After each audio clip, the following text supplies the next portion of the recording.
Hello everyone, may I introduce myself first? My name is Gifarafin Faiz and we here to present our project-based learning with the title of the creation and comparison of supporting documents for software request and software testing based on the standard of the expert or international standards. And this project is made with the guidance of our project manager, Mr. Nurkusar Dianto. So, this project is based on a case where a person or an institution requests the creation of a software only by a dialogue or without any documented process. This can cause various problems such as lack of clear agreement, lack of validation and verification of the software, lack of complete and systematic documentation of the software creation process. To overcome these problems, this project will create and compare supporting documents for software request and software testing based on expert standards or international standards.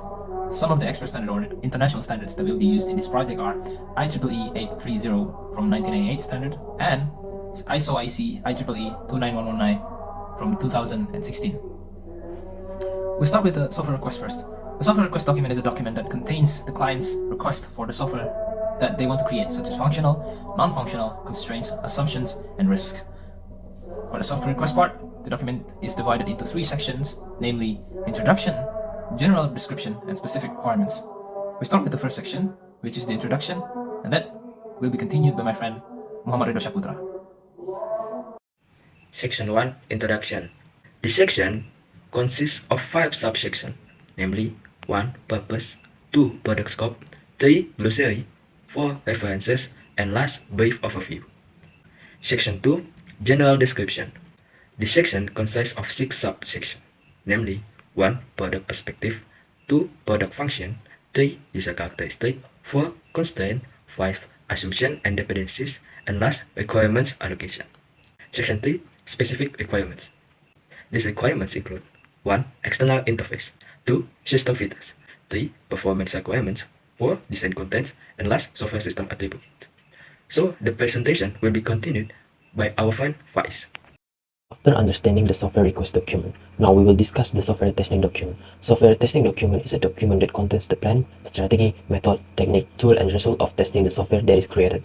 Next, in the software testing document, there is a model called the multi-layer testing model that shows how software testing is done at the organizational, project, and software product levels. This model consists of 3 layers, namely organizational test process, test management process, and dynamic test process. The organizational test process layer provides interaction, guidelines, and specification for testing, as well as receive feedback, reports, and recommendation for testing from the test management process layers. Next, the test management process layer manages various types of dynamic testing performed by the dynamic test process layer, as well as provide change or improvement orders to the dynamic test process layer.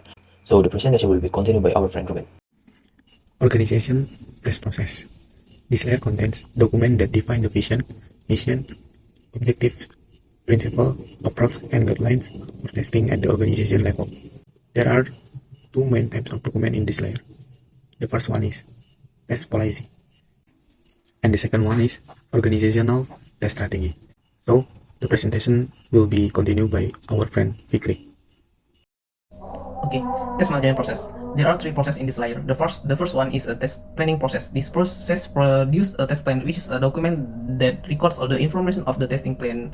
The second is test monitoring and control process. This process procedure test status report, which is a document that records the following information: the current status of testing, the estimated time of completion of testing, the changes that have occurred or are needed related to testing, information about the risk associated with the project and software product. Lastly, the completion process. This process produces a test completion report, which is a document that records the following information: evaluation quality of the software product, analysis of residual risk that still exists after testing completes, improvement recommendation for the software product or testing process that can be done in the future.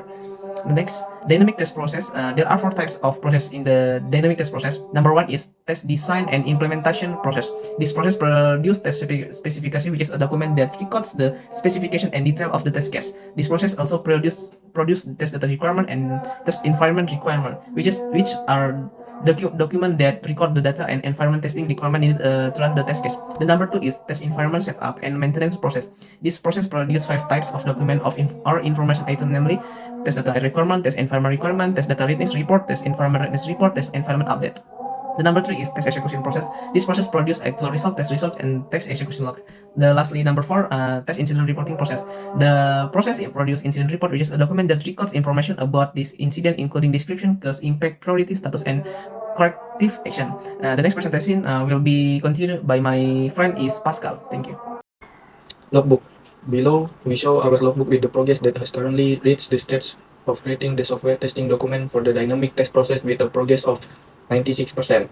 The challenge that we face is understanding the expert standards or international standard that exist as the basis for creating software requests and software testing documents. Lastly, here are the references that we use within our project, and that's it. Thank you very much.